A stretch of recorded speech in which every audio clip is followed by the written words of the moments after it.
Gloria a Dios. Buenos días, buenas tardes ya, buenas tardes los que estamos aquí. El Señor te bendiga, el Señor siga teniendo piedad y misericordia de tu vida. Los que nos están sintonizando, los que nos van a ver, buenos días, buenas tardes, buenas noches, los que van a estar por internet, por este medio. El Señor te bendiga, el Señor siga teniendo piedad y misericordia de tu vida. Y bueno, seguimos presentando libros del Pastor Lauro. Hoy traemos del Edén a Sodoma. Del Edén a Sodoma te va a ampliar cada texto. Siempre digo, hay palabras en hebreo, hay conclusión. Si no entendiste el capítulo, hay una conclusión y mucha palabra en hebreo, por supuesto, con traducción y transliteración. Entonces, bueno, no te lo pierdas, lo tenemos aquí. Y si tú lo quieres y no sabes cómo adquirirlo, lo puedes pedir por Amazon y también te llega muy fácilmente. Dios te bendiga, que la palabra sea de grande bendición para tu vida. Gloria a Dios, hermanos, ya estoy escribiendo el segundo tomo, entonces bueno, esperemos que a finales de este año ya esté el segundo tomo, la investidura de Israel, que es la continuación de la historia. Entonces, le surge leer la primera parte. parte. Leer el primero. Gloria a Dios, hermanos. Vamos a abrir nuestras Biblias en Éxodo 35, vamos al versículo 4. Éxodo 35, 4, dice la Escritura: y habló Moisés a toda la congregación de los hijos de Israel, diciendo: esto es lo que Jehová ha mandado. Señor, te damos gracias por esta mediodía, por las bendiciones que recibimos de tu mano. Señor, ponemos la prédica de hoy delante tuyo. Abre el corazón de mis hermanos, la boca de tu siervo, para que ellos escuchen la palabra que tú traes a sus vidas el día de hoy. En el nombre de Cristo Jesús. Amén, amén. Buenos días, tardes, noches a los millones de internautas que nos están viendo, a todos los que están aquí el día de hoy. El Señor les bendiga, decía nuestro amado hermano David, en paz descanse. Decía, esta es la única iglesia en la que se ora dos veces, ¿no? Ora la pastora antes de empezar y luego ora el pastor ya que empezó el culto. Bueno, son costumbres que hemos adquirido. Gloria a Dios, hermanos. Básicamente la historia la debemos situar después de que el pueblo de Israel salió de Egipto. Ya tuvieron el encuentro cósmico en el monte Sinaí, ya se les presentó Dios en la nube, en el trueno, en la montaña. Ya tuvieron estas señales y prodigios y estaban por establecerse como pueblo seminómada. Hemos dicho, están en esta transición, todavía van a ser nómadas 40 años más, pero son seminómadas, es decir, no están yendo de un lugar a otro, no están yendo en círculos como todos los grupos nómadas, sino que se asentaban en un sitio 4, 5 o 6 años y hasta que se acababan los recursos comenzaban a moverse. Entonces están en este proceso de establecerse con miras a llegar a la tierra prometida. Y Éxodo 35:5 nos dice: tomad de entre vosotros ofrenda para Jehová. Lo primero que manda Dios, ya que salieron de Egipto, ya que salieron de las garras de Faraón, ya que están en el desierto, es que se establecieran las ofrendas para la construcción y mantenimiento del tabernáculo. Dice, ahora sí, es momento de levantar el tabernáculo, de construirlo, de establecerlo. Y bueno, ¿por qué hablar de diezmos y de ofrendas antes de empezar la marcha, ¿no? Ya cuando están listos para empezar, Dios dice, primero vamos a establecer las ofrendas y los diezmos y lo demás, bueno, por supuesto, para que fueran prosperados en el desierto. Y podríamos considerarlas las primicias del pueblo de Israel. Se habla poco de las primicias, normalmente no sabemos ni qué son. Hay pastores que dicen, no, sí, la primicia, sabemos muy bien lo que es el diezmo, es un apartado del 10% para la iglesia. El Señor es mucho más, pide poco, si lo comparamos con Hacienda, que te pide el 35% y luego te quitan el IVA, el ISR, y sigo sin entender por qué cuando uno hace su declaración tienes que poner dos veces el mismo número, dos veces tu mismo salario, ¿no? Una para que te descuenten y otra para que te descuenten el ISR. Digo yo, que no puede ser automático meter uno nada más el mismo número, ¿por qué dos veces, no? Y luego, si a eso le sumamos todos los impuestos que pagamos, predial, luz, agua, por el mantenimiento del auto, ¿no? Y todo lo demás, realmente es un dineral. Con el Señor la cosa es más sencilla, dicen nada más el 10%, realmente es un amo más caritativo, menos abalanzado sobre el dinero cuando lo comparamos con las cosas del mundo, es mucho más generoso que hacienda la iglesia. Entonces, bueno, con Dios es solamente el 10%, el diezmo, hemos dicho, es administrado por el pastor. Hay gente que reparte sus diezmos a los pobres, pero esto no es un diezmo, es una ofrenda especial hacia los demás. Para que sea diezmo necesita entrar en el templo. Esto es bien importante, lo dice Jesucristo para todos aquellos que dicen en el Nuevo Testamento no aparece el diezmo. Caray, Jesucristo lo está diciendo. Vamos a la cita en Mateo 23. El problema es que no sabemos leer bien la Biblia y la malinterpretamos. Mateo 23, 16. Mucha gente dice, jamás aparecen los diezmos en el Nuevo Testamento. Por supuesto que sí. Pablo los enfatiza muchísimo en el libro de los Corintios, en Gálatas, en Romanos, no, pero bueno, en los Corintios hasta les reclama. Dice, nunca participasteis conmigo en dar y recibir. Dice, bueno, nunca se los pedí, ¿no? No tenía necesidad, decía gracias a Dios. Dice, pero qué bien le dabas a los demás, y yo que he sido apóstol y padre entre vosotros, nunca me ayudaron. Y bueno, es cuando les pide dinero para llevar ofrenda a Jerusalén, ¿no? Dice, a todos les diste, menos a mí. No está enojado Pablo con los corintios, pero aquí es Mateo 23, 16. Dice la escritura, fíjate, hay de vosotros, guías ciegos, que decís, si alguno jura por el templo, no es nada, pero si alguno jura por el oro del templo, es deudor. Insensatos y ciegos, porque ¿cuál es mayor, el oro o el templo que santifica el oro? Normalmente pasamos desapercibidas estas palabras porque está criticando a los fariseos. Les está diciendo hipócritas, no son unos hipócritas, ciegos, insensatos. Pero cuando analizamos la reflexión completa en la reprimenda, está hablando de los diezmos y las ofrendas. Bueno, les dice hipócritas, ciegos, les dice están mal, ustedes están mal.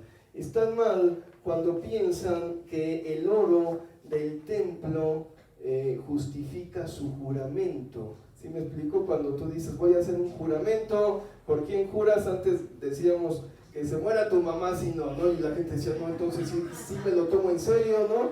Entonces después decían, no, por mi perro, ahí ni tienes perro, ¿no? Entonces estos decían, bueno, voy a jurar por el oro del templo para que el juramento tenga efecto, ¿no?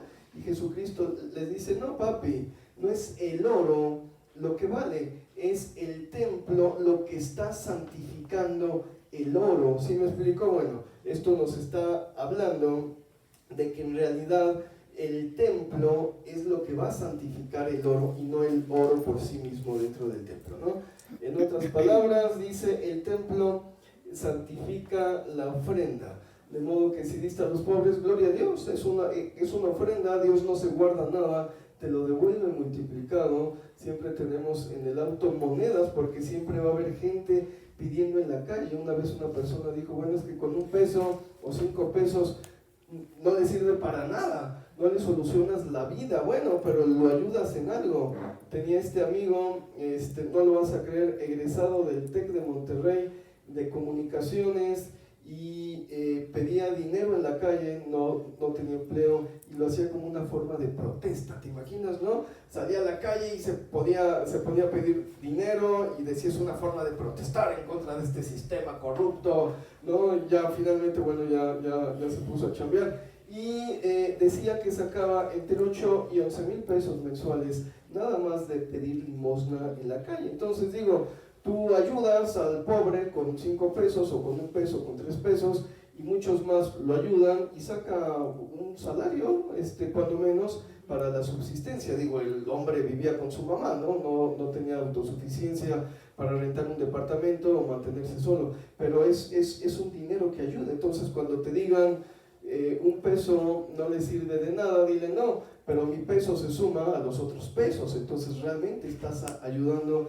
a una persona necesitada en la calle. Entonces, bueno, pero como no entró dentro del templo para ser santificado, no se considera diezmo. ¿Sí me explico? Jesucristo dice, tiene que entrar la ofrenda en el templo para que sea santificada, es lo que les está diciendo a los fariseos en su enojo, ¿no? Necesita entrar y el templo va a santificar la ofrenda. Si no la santificó, no es un diezmo, es una ofrenda que estás dando tú a los pobres. Entonces, cuando recogimos la ofrenda de los 12 tantos, había gente que me la daba en la mano. Me decía, pastor, aquí está el apartado, gloria a Dios, para el año sabático, y la ponía yo en el ofrendario, teniendo en mente este versículo. Decía, bueno, que el ofrendario está santificando la ofrenda. Bueno, y hubo alguien que se molestó, dijo, ay pastor, se lo estoy dando en la mano, no para que lo eche con la bola de ofrendas. Dije, bueno, claro, pero en mi mente era, tiene que entrar en el ofrendario para que sea santificado. Medio idólatra, ¿no? Pero bueno, realmente pues no pasa nada, ¿no? Porque está pasando a través de los pastores. Esto vendría a colación si alguien pregunta, bueno, ¿qué pasa cuando hago una transferencia electrónica? No pasó a través de la ofrenda, la recibió en otro medio y no entró al templo. Esto lo vamos a ver ahorita con esta misma historia, ¿no? Entonces, bueno, para no caer finalmente en la idolatría, tiene que entrar en el alfolí, lo cual también es una idolatría y es lo que Cristo está reclamando a los fariseos. Vamos ahí mismo a Mateo 23, vamos al versículo 18. Dice, también decís, si alguno jura por el altar, no es nada, pero si alguno jura por la ofrenda que está sobre él, es deudor. Necios y ciegos, porque ¿cuál es mayor? ¿La ofrenda o el altar que santifica la ofrenda? Es lo mismo, los fariseos juraban por el altar, decían, no, ¿qué está santificando la ofrenda? ¿La ofrenda misma o el altar? A veces oramos y decimos, Señor, aquí están nuestros diezmos, estás orando por tu ofrenda, y decimos, sí, mira, y entonces me vas a cumplir. Jesucristo dice, no es el dinero lo que te santifica delante de Dios, es que entró dentro del templo y es el altar lo que está santificando, ¿no? Y bueno, por supuesto, dice, y el que santifica todo es Dios, si no caeríamos en idolatrías, ¿no? Esto le sucedió a la Iglesia Católica en el siglo XVI. Esta fue una de las razones en su biografía de Lutero, por qué sintió escozor. En el catolicismo del siglo XVI decían, en cuanto el dinero entra en el alfolí y se escucha el clink, ¿no?, que cayó, en ese momento tu deudo está saliendo del purgatorio, ¿no? Necesita entrar en el alfolí sagrado, ¿no?, siguiendo estos versículos, esta lógica, para que el deudo salga del purgatorio, ¿no? Entonces, la Iglesia Católica maneja las alcancías de los santos, y entonces echas el dinero en la alcancía y se tiene que escuchar el clank, ¿no?, cuando cae, para que el dinero sea justificado. El principio es bíblico, pero Jesucristo está yendo más allá. Dice, no seas idólatra, no es la alcancía, es Dios lo que está finalmente santificando toda la ofrenda. ¿Sí me explico? Y bueno, esto es muy interesante. Esto dice la historia de Lutero. Hizo esa pausa en Jerusalén, ¿no? Hizo una peregrinación, y entonces escuchó a los clérigos diciendo eso y dijo, no, aquí hay algo mal, no, voy a leer bien la escritura, a ver de qué se trata. Y bueno, estaba muy curioso, acaba de salir, hoy mismo lo leí en la mañana, el caso de este sacerdote católico que le hizo firmar a su congregación, un sacerdote católico, que se iban a comprometer con los diezmos. Y entonces viene el siguiente domingo la gente no diezma y se enoja muchísimo, ¿no? Y los echa a la calle y le cierra la puerta. Pero en el video, búsquenlo en las noticias, está en los diarios, lo leí en el Excelsior, dice, ¿no tomaron ustedes el curso 101 donde se comprometieron a diezmar? Y dije yo, oh, curso 101, ¿no? Entonces, bueno, el curso 101, si mal no recuerdo, no tuve tiempo de investigarlo porque eso fue ahí en la mañana, lo sacó Maxwell, un predicador norteamericano, y hace como 20 años lo quiso implementar Javier Hermoso en su iglesia. Eran 3 cursos, el curso 101, luego pasamos al 102 y luego al 103, y era una forma de que afianzar la membresía en la iglesia, básicamente que se bautizaran, que diezmaran, y 2, que no se te fueran, ¿no? Que dijeras, ya son míos, ya pertenecen aquí a esta iglesia, ya tomaron el curso 101, el 102, el 103, van ahora a ser el núcleo de la iglesia, es decir, las personas que permanecen desde que está la iglesia hasta que se acaba, ¿no? Acá tenemos varios casos de hermanos que desde el primer día que empezamos han seguido con nosotros, digo, gloria a Dios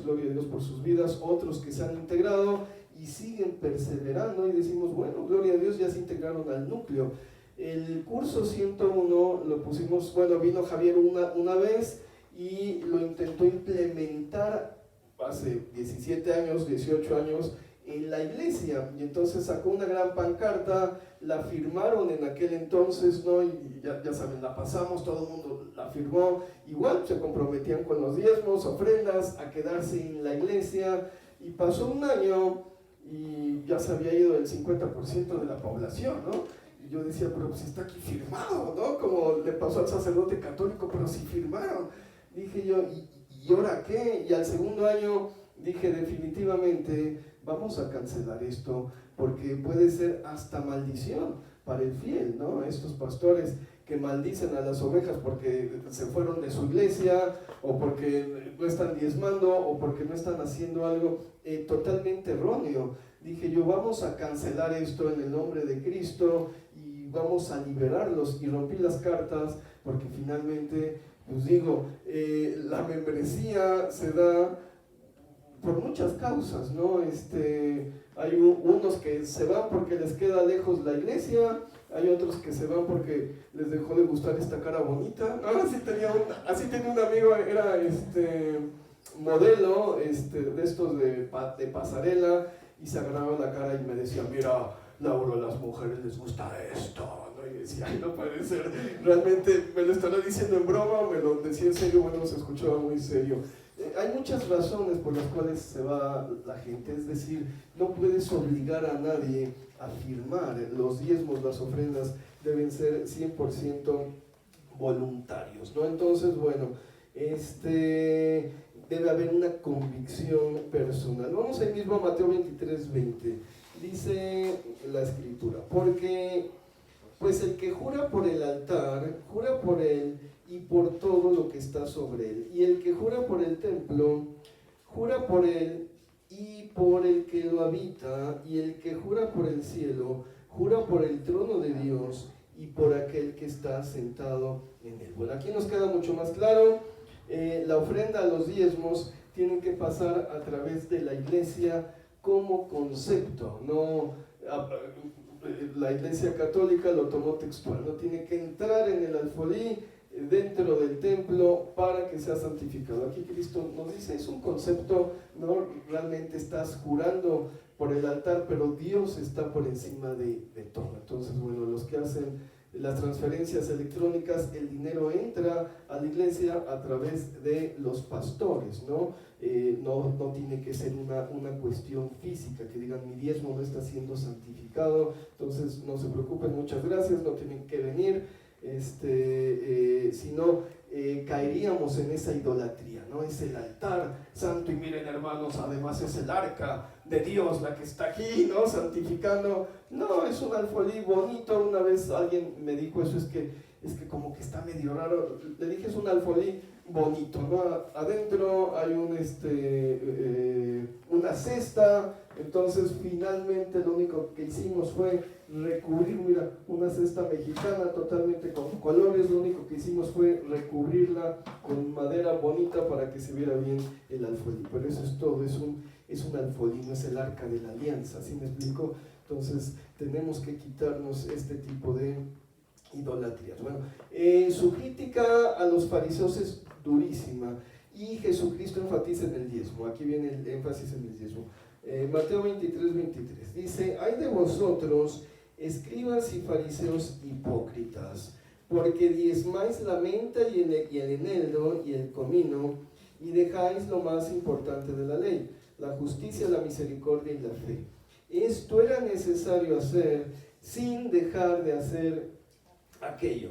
Si lo leemos de otra forma, en realidad dice: debías diezmar la menta, el comino y el eneldo, sin descuidar la misericordia, la justicia y la fe. Si me explico, no te está diciendo no hagas esto y haz aquello. Dice, debías hacer uno junto con lo otro, ¿no? Entonces, bueno, para todos aquellos que dicen que el Nuevo Testamento no habla de los diezmos, tenemos aquí al máximo representante del Nuevo Testamento, a Jesucristo nuestro Señor, diciendo, haz uno, pero no descuides lo otro, ¿no? Entonces, bueno, regresemos a nuestra historia para entender por qué la iglesia, o en este caso, por qué los pastores somos administradores de estos diezmos y ofrendas. Estamos en Éxodo 35, vamos a regresar a nuestra historia. Éxodo 35, versículo 5, dice, tomad de entre vosotros ofrenda para Jehová. Bueno, lo podemos ver con un ejemplo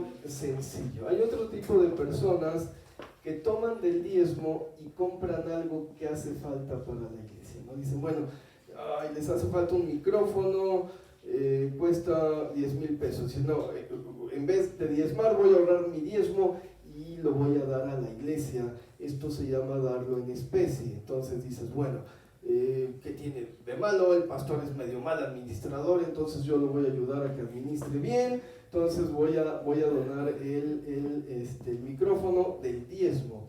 Suena bien, pero en la experiencia que ha tenido otras iglesias ha resultado increíblemente mal. Le pasó a Javier Hermoso, dos personas distintas. Una dijo, voy a donar un bajo, ¿no? Con lo de los diezmos, voy a sustraer el diezmo, voy a comprar el bajo y lo voy a dar a la iglesia. Y otra persona dijo también, voy a tomar de los diezmos y voy a comprar un saxofón, y lo donó a la iglesia. Dice que lo donó. No lo van a creer, cuando se fue el saxofonista le pidió el saxofón de vuelta, diciéndole, este es mi saxofón, yo lo compré, yo lo di, devuélvamelo. Y digo, y ni modo que te pongas, no hermano, es mío, no, lo caído, o sea, ¿sí me explico? ¿No? Uno como pastor, ¿cómo vas a contestar eso, no? Se lo quiso aplicar Javier al bajista, le dijo, oye, no, tú lo donaste, fue un regalo, ya está dado, ¿no? O sea, ¿qué te pasa? ¿Cómo vas a pedir tu bajo? Y lo que hizo el muchacho fue entrar a la iglesia escondidas y llevarse el bajo de todas formas. Dijo, no me lo das, me lo llevo porque es mío, yo lo compré, yo lo pagué y yo lo di. Entonces dices tú, Dios mío, no puede ser que en el cristianismo sucedan este tipo de cosas. Por eso nosotros, cuando alguien nos quiere dar algo en especie, y lo hemos aplicado muchas veces en especie, lo que decimos es, no, mira, cómpralo porque tú eres el especialista, pero nosotros lo pagamos de las ofrendas, de diezmos y ofrendas. Lo quieres donar, echa el dinero en el alfolí, y después de que nosotros hayamos diezmado, de ahí nosotros pagamos lo que tú hayas comprado. No lo vas a creer, hay gente que dice eso y jamás echa el dinero en el alfolí. Digo yo, qué raro, ¿no? O sea, sí, pastor, quiero donar esto, bueno, echa el dinero ahí, cómpralo y nosotros lo pagamos. Bueno, van y lo compran, pero nunca echan el dinero en el alfolí, ¿no? Sí me explico, qué raro, ¿no? Así hemos adquirido muchas cosas. El teclado, le dijimos al hermano David, vaya y escójalo, porque usted es el especialista, y escogió un teclado tipo piano, no sé qué, con características las teclas de piano, así compramos un bajo, así compramos un bafle, pero lo pagó la iglesia para evitarnos estos problemas y estas confrontaciones con, como le sucedió a Javier Hermoso. ¿Sí me explico qué problemas, no? Realmente es vergonzoso que sucedan este tipo de cosas. La burra no era arisca, dice, los palos la hicieron, ¿no? Entonces, la ofrenda, decimos, es algo diferente, es algo que sale de tu corazón. Nosotros también damos ofrendas a predicadores invitados, cuando viene gente con necesidad, damos una ofrenda especial. Cuando hemos ido a Israel, llevamos ofrenda al rabino Yossi, a Israel, ¿sí me explico? Pero es algo distinto. Antes, hace mucho tiempo, también venía un predicador y tomaba del diezmo y se lo daba como ofrenda, y un día Javier Hermoso me dijo, no, la ofrenda la tienes que dar a tu pastor, la tienes que dar a tu cobertura, al que te está dando el alimento espiritual. Entonces, bueno, me quedó más claro y dejé de hacerlo, lo hacía yo en mi ignorancia. Y tenemos la primicia, que es una cosa distinta. Ahora sí vamos a la primicia. Éxodo 35, ahí mismo dice, tomad entre vosotros ofrenda por Jehová. Todo generoso de corazón traerá a Jehová oro, plata y bronce. Bueno, la primicia es algo indeterminado. Es lo primero que das de un negocio, de un nuevo trabajo, la primicia del año, el primer diezmo que ofrendaste en el año se puede tomar como primicia. Es un diezmo normal, pero como es el primero del año, se toma como primicia.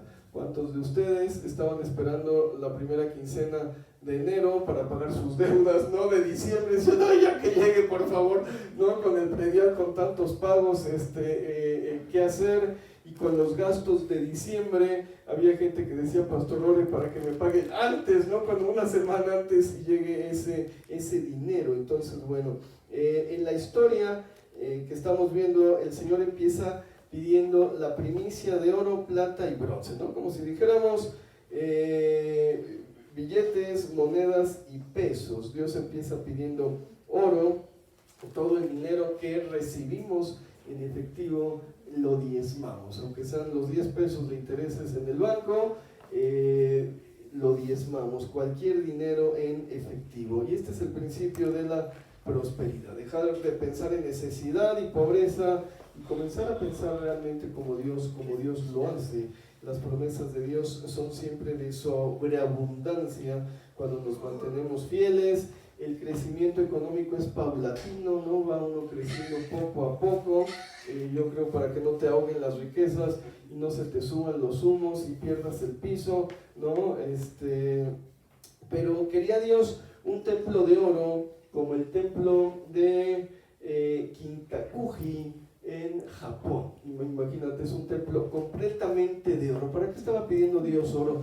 Voy a hacer un templo de oro, ¿no? Le vamos a hacer competencia al templo de Kioto. Está en Kioto, se llama Kinkakuji, ¿no? El templo de oro. Está increíble. Vamos a Éxodo 35, versículo 6. Dice, bueno, traerás a Jehová oro, plata, bronce, azul, púrpura, carmesí, lino fino, pelo de cabras, pieles de carneros teñidas de rojo, pieles de tejones, madera de acacia. No, realmente Dios quería un tabernáculo de pieles. No va a pedir esta ayuda de pieles. Las pieles tienen esta connotación genésica de cuando el hombre fue echado del paraíso y se tuvo que vestir con pieles, ¿no? Bueno, esta vez es para levantar las paredes del tabernáculo. Esto quiere decir que de alguna forma simbólica o metafórica era como cubrir la desnudez de Dios, ¿no? Si la gente se vestía con pieles, vestir el tabernáculo, cubrirlo con pieles, era como cubrir la desnudez del tabernáculo, ¿no? Es una visión muy interesante. Dice, se va a presentar ahí la presencia de Dios y necesita estar vestida, ¿no? Necesitamos vestir a Dios. Esto es un concepto desarrollado en el siglo XVI, bueno, retomado de esto, de que Dios se viste con distintos atributos. Dice, si Dios se presentara desnudo, tal cual es, nos consume a todos porque es santidad y es luz y nosotros estamos llenos de pecado y oscuridad, y nos consumiría. Entonces se tiene que vestir de misericordia, de tolerancia, de piedad, ¿no? Y se pone el abrigo y cuando te ve te dice, ay, qué feo hueles a pecado, pero mira, ya me vestí de tolerancia, ya me vestí de piedad, ¿no? Y vamos a charlar un poquito, ¿no? Entonces es muy interesante esta idea de que el tabernáculo estaba cubierto de pieles como para vestir y que Dios no se presentara completamente con un solo atributo y nos consumiera a todos. Bueno, básicamente esto en términos estrictos o en términos llanos es lo que se emplea una tercera parte para mantenimiento y construcción, ¿no? Normalmente lo que hacemos es eso, oramos 2-3 años y construimos, ampliamos o le damos mantenimiento a la iglesia. Normalmente lo hacemos cada 3 años. Éxodo 35:8 dice: aceite para el alumbrado, especias para el aceite de la unción y para el incienso aromático. Luego se enfoca en la manutención del templo. Dice, bueno, hay que pagar luz, agua, teléfono predial, casi una tercera parte de nuestros ingresos están pagados a pagar servicios, de modo que si hacemos cuentas, 2/3 partes se invierten normalmente en el templo, en los servicios y en su mantenimiento, y nos queda una tercera parte. Éxodo 35:9 dice: y piedras de ónice y piedras de engaste para el éfod y para el pectoral, ¿no? Finalmente pide la manutención para la manutención de los sacerdotes, ¿no? Ser pastor es un empleo espiritual, pero es un empleo. Oramos por ustedes, leemos la Biblia. Cuando nos hemos ido de vacaciones y no oramos, la gente nos reclama, dice, pastor, tuvimos guerra espiritual si es que no estuvimos orando, ¿no? Andábamos de vacaciones. Hay un impacto espiritual. Tenemos el compromiso de estudiar la Biblia para que reciban una revelación fresca, una comida espiritual que realmente llene sus almas y sacie su espíritu y venga del cielo. Cuando aprobaron la ley para que las iglesias declararan sus entradas en Hacienda, un periodista acertadamente dijo: ha dejado de ser una institución con fines no lucrativos y se convirtió en una empresa, ¿no? Si van a cobrar por todo, por bautizos, por bodas, por lo que sea, ya no es una institución, una ONG, es una empresa. Pero bueno, allá los católicos y los pastores que lo hacen, nosotros no cobramos en ninguno de nuestros servicios, ni presentaciones, ni bautizos, ni bodas, ni por ungir tu casa, ni tu coche, ni por asesorías, ni consejería, ni liberaciones, ni ministraciones, ni nada. Es un servicio que prestamos a los miembros de la iglesia. Y como ministros vivimos de tus diezmos y de tus ofrendas, de algo tenemos que vivir. Dice Pablo en 1 Corintios 9:11, ahí viene el reclamo, ¿no?, que les decía a los corintios, dice: si he sembrado en vosotros lo espiritual, ¿qué tiene de malo que quiera cosechar lo material, ¿no? Que es gran cosa que ciegue lo material, ¿no? Les pregunta a los corintios. Ahí mismo en Éxodo 36, vamos al versículo 3, dice: y tomaron de delante de Moisés toda la ofrenda que los hijos de Israel habían traído para la obra del servicio del santuario, a fin de hacerla, y ellos seguían trayéndole ofrenda voluntaria cada mañana, tanto que vinieron todos los maestros que hacían toda la obra del santuario y hablaron con Moisés diciendo: el pueblo trae mucho más de lo que se necesita. Versículo 6, entonces Moisés mandó pregonar diciendo: ningún hombre ni mujer traiga más para la obra del santuario. Imagínate, en tiempos de Moisés, el pueblo de Israel ofrendó tanto que Moisés les dijo: ya no traigan primicia, ¿no? Ya se acabó la primicia, sigan nada más con diezmos y ofrendas, ya no haya primicia para el tabernáculo.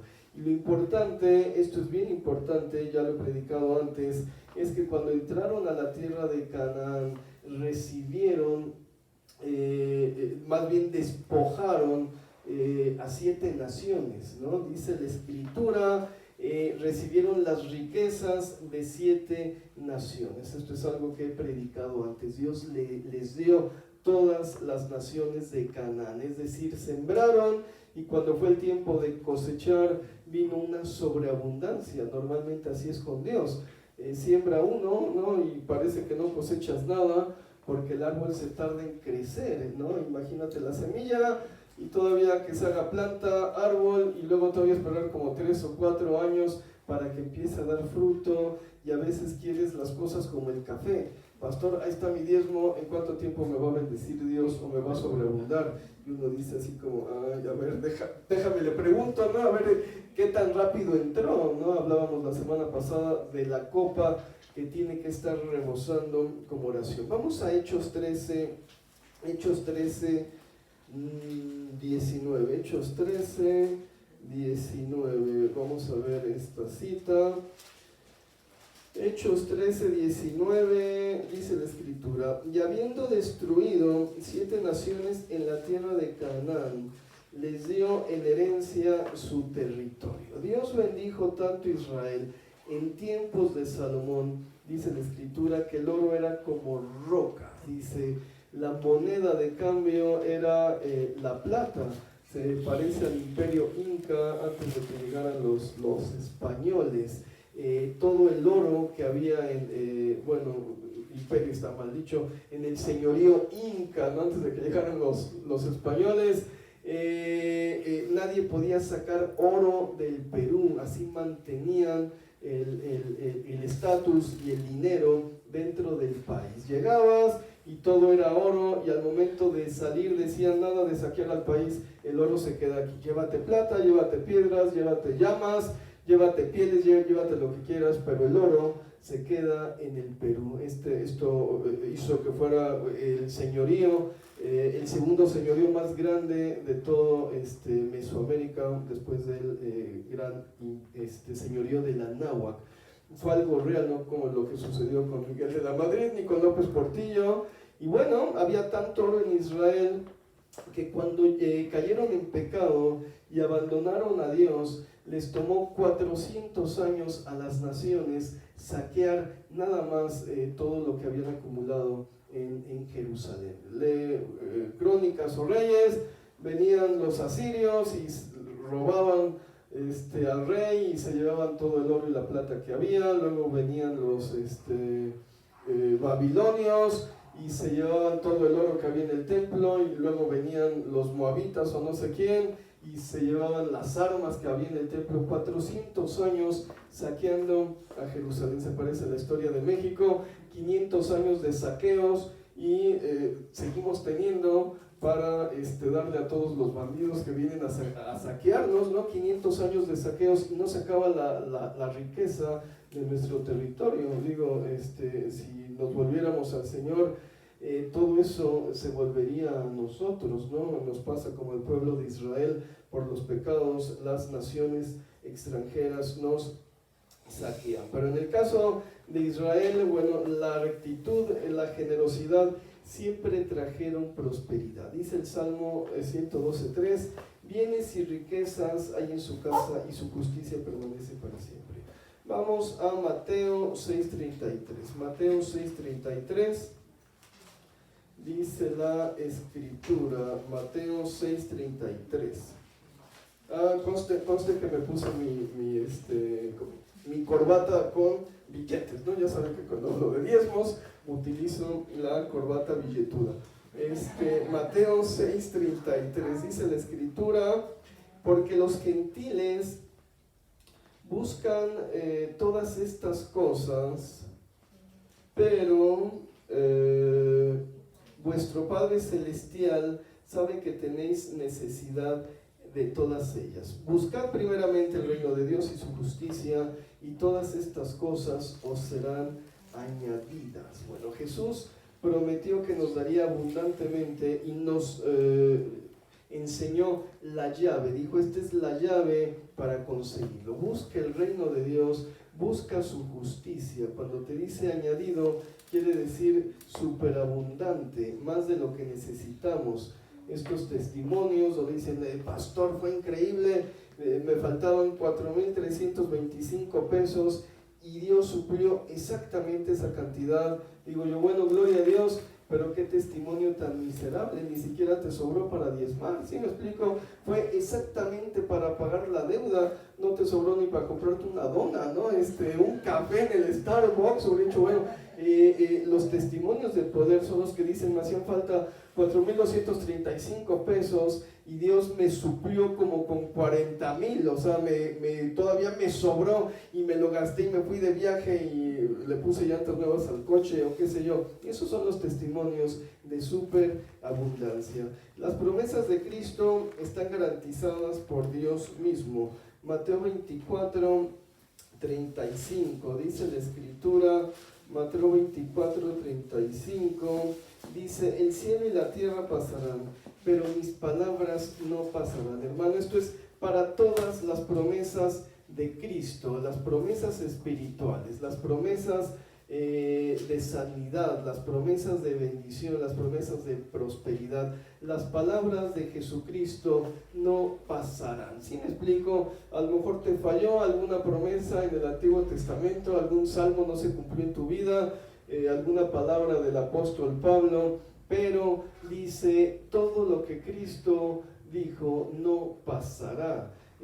Cuando damos diezmos, ofrendas, primicias y buscamos el reino de Dios, puedes tener la seguridad de la abundancia plena de Dios. No importa lo que estés viviendo mientras camines por la fe, Dios se va a probar a sí mismo en tu vida.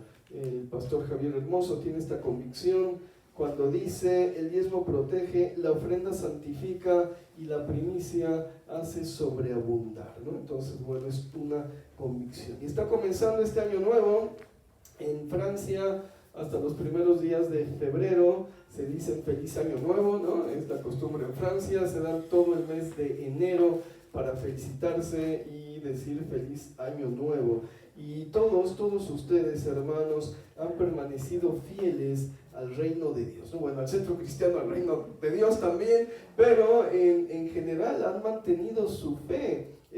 Unos se fueron por el COVID, ya no regresaron, a otros ya no les caí bien, no soy monedita de oro, dijeron, le salió el bronce o el cobre, dijeron, vámonos a otra iglesia, ¿no? Dejó de lucir.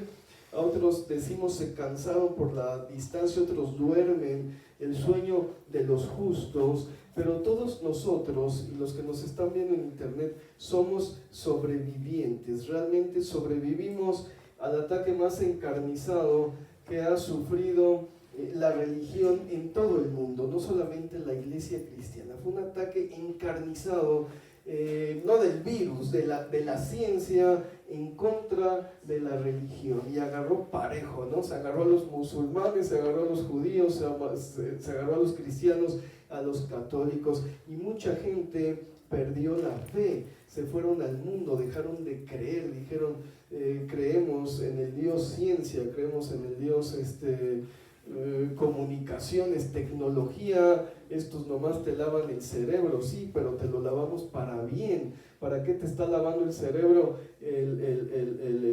las aplicaciones o el teléfono? Para tenerte sometido, sacarte tus datos y al rato a ver qué compras o a ver cómo te manipulan para que votes por el ver común, digo, por la separación, por el Brexit o por Trump. Hay todo un análisis de cómo Cambridge Analytics, una empresa de inteligencia artificial, influenció a los votantes que no estaban decididos para ganar la salida del Brexit, que Inglaterra ahorita ya no sabe qué hacer. Se están revelando ya hasta los escoceses, dicen nos vamos, y cómo influenció también las elecciones con Donald Trump. Es decir, todos te están lavando el cerebro, hermano, nosotros, ellos, aquellos, y los demás allá. Digo, la diferencia es que nosotros lo aceptamos y te decimos sí, te queremos hacer un coco wash para que dejes las drogas, para que dejes los vicios, para que seas una mejor persona y un mejor cristiano. Pastor, le hicieron un coco wash, claro, y ahora soy un mejor ser humano de lo que era hace 25 años. Nomás pregúntele a mi mamá el dolor de cabeza que era esta fichita, ¿no? Y gracias a Dios en lo que me convertí, hasta dice así, sí, no, sí, pues claro, ¿no? Entonces, mejor que te lave la cabeza la iglesia a que lo haga una empresa cuyas intenciones, quién sabe cuáles sean. Sobrevivimos, hermanos, a esos ataques encarnizados y seguimos proclamando nuestra fe con miedo, con valentía, sentados, de pie, hincados, postrados, lo seguimos haciendo, ¿no? Así en silencio o a gritos, ¿no? Pero seguimos manteniendo nuestra fe. Y sabes una cosa, me parece que estamos cosechando todo lo que sembramos en el año sabático. Ya van 4 testimonios económicos, laborales, de personas que han recibido una super bendición super abundante en su trabajo. Entonces dices, pastor, yo todavía no la recibo. No te desesperes, Dios se está moviendo, necesitas mantener tu fe. Hay testimonios poderosos.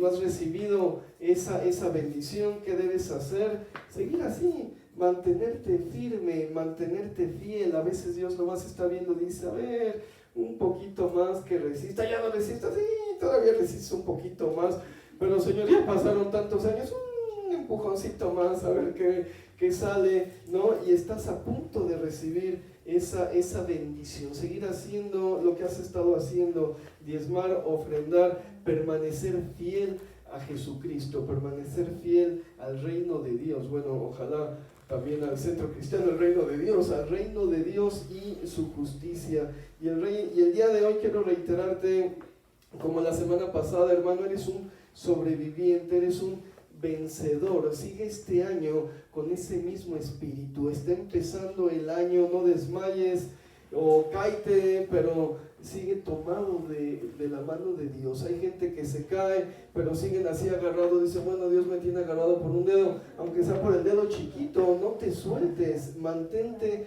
firme al Señor. Quiero hacer una oración especial por diezmos y ofrendas. El Señor me puso orar como si fueran primicias todo lo que recibiéramos en enero. Sus diezmos y ofrendas, orar como las primicias de este año, y me puso el Salmo 20 para orar por ustedes. Entonces voy a orar por mis hermanos que nos ven en Facebook, y después, bueno, hacemos nosotros nuestra oración después de recoger la ofrenda. Hermano, el Señor te bendiga, el Señor te prospere, el Señor siga cumpliendo todas las promesas en Cristo que son amén y así sea, dice la Escritura.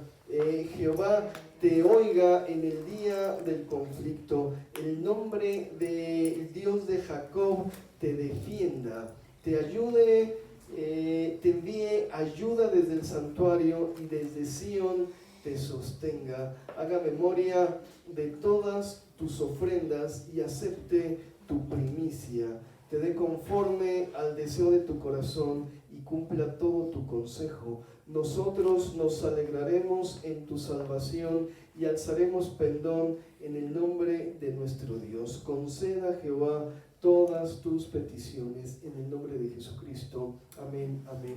Gloria a Dios, hermano. El Señor te bendiga, el Señor te prospere, el Señor cumpla su propósito en ti. Aguanta, esa bendición viene pronto. Estamos escuchando testimonios poderosos. Hay 4 testimonios, sí, ya viene el tuyo para que sean 5, y viene el tuyo para que sean 6, y el tuyo para que sean 7, y todo el mundo diga, gloria a Dios, fue un año súper increíble de bendición. El Señor les bendiga en el nombre de Cristo Jesús. Amén, amén.